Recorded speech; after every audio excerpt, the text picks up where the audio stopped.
وارتحنا ليه؟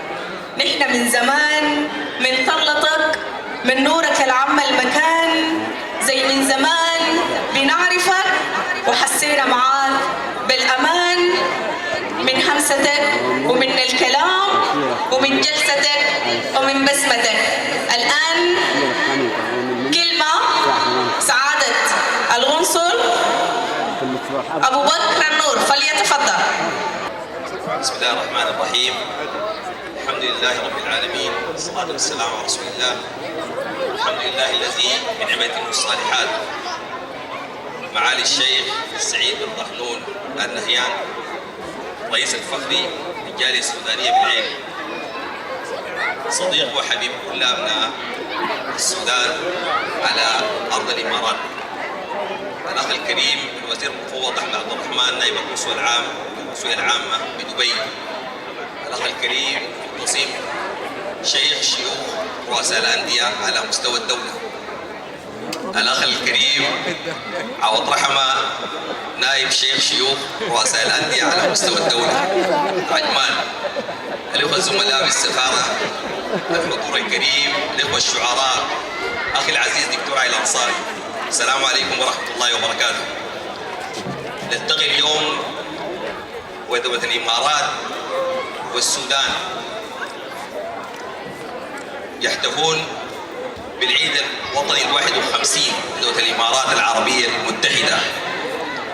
هذا الوطن وهذه البلاد التي يحبها كل الكرماء والأخيار والفضلاء الذين رأوا تجربة فريدة قدمتها دولة الإمارات. الاحتفال بالعيد 51 لدولة الإمارات هو احتفال بتجربة فريدة قدمتها دولة الإمارات للعالم على مستوى الاتحاد وعلى مستوى التنمية. الاحتفال بالعيد الوطني 51 تحت شعار روح الاتحاد يأتي ويقدم نموذج للتطور والاستقرار السياسي والاستقرار الاجتماعي والاستقرار الأمني الغير مسبوق. التجربة فريدة وتجربة مشهودة، وفي هذا المقام التحية الكبيرة والتحية المرسلة دوما للمؤسس الشيخ زايد بن سلطان النهيان وللشيوخ الإمارات، والتحية والتهنئة مرفوعة أولا للشيخ محمد بن زايد الذي يأتي تسنمه لأمر الدولة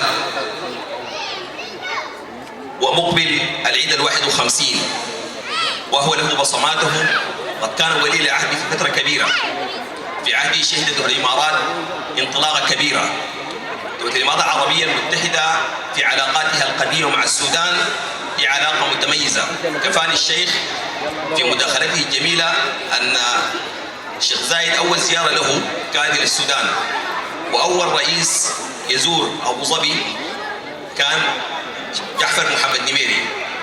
هذه العلاقة الراسخة القوية يسعى الشعب السوداني وتسعى الحكومة السودانية لترسيخها، وهي علاقات قوية وراسخة وممتدة.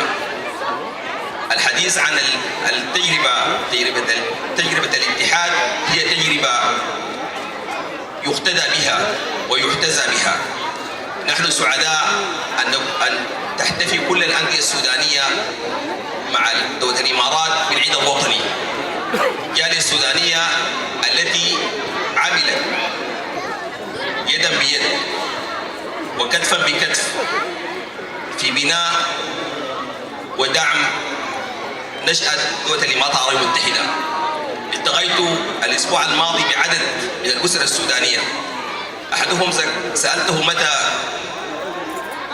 زرت أول مرة الإمارات واستغريت بها، أفادني بأنه قد وصلت الإمارات عام 1967.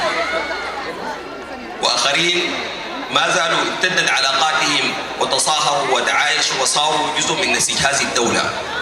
التحية للإمارات العربية المتحدة في عيدها 51، والتحية لقيادتها، ونحن إذ نعود اليوم ونلتقي في هذا الاحتفال الذي سوف يستمر غدا احتفال كذلك النادي السوداني بأبو ظبي، وتمتد الاحتفالات بالعيد الوطني على مستوى الأندية على مستوى الدولة.